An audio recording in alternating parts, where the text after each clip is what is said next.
I'm Don Anderson. I was a tail gunner on a B-17, and I flew 22 combat missions. Then how all this came about is I was in the line at the post office one day, and this guy came up and he noticed all the jewelry on my hat, and he said, "You were World War II?" And I, "Oh, yeah." So he introduced himself. He says, "I'm Dave Foss, and I build models for veterans." And he said, "If you like, I'll build a model for you." And I said, "Well, okay." So I told him about it. And so he built a B-17 for me. He said, "I put a lot of details in my models." And he said, I build a desk in it, and I put a notepad on the desk. And he said, there's a pencil by the notepad. And he said, there's even a eraser on the pencil. And I thought, oh my gosh, I can't believe it. I said, "Well, Dave, that's wonderful that there's such detail, but what good is it? You know, nobody can see it." Well, he said, "You know, it's there." And I said, "Yeah, but I'd like to see that." So I said, "Could you build a model with a transparent fuselage?" Yeah.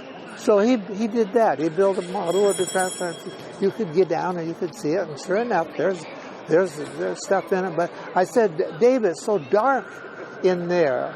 It's really hard to see anything inside the plane." I said, "Could you put lights in it?" He thought, "Oh Lord, you know, this geezer just never gives up." So he built a model for me with a transparent side and lights in it. So this is going to be a marvelous addition to Evergreen Aircraft, because people will be able to come in and they'll be able to actually look inside the B-17 and see all the stuff that was in there. And people say, "Well, you know, you're 5'11", how did you ever fit in the tail?" I said, "Well, at the time I was just a kid. I was a teenager, actually. I was 19 years old, and I only weighed 130 pounds, so I could fit any place in those days." I think it's wonderful that Dave is willing to do such detailed work. He's received national recognition for the details that he puts in aircraft. And he builds not only airplanes, but he builds tanks and all kinds of stuff.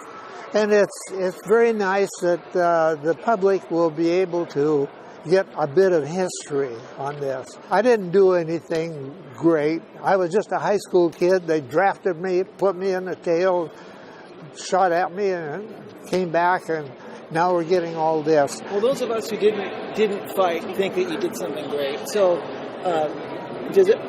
are you happy that people aren't forgetting? Yes. I wrote a poem called "Thank You for Serving." One of the verses in it is, "You have noticed perhaps the pins on our caps, and you smile and say, 'Thank you for serving.'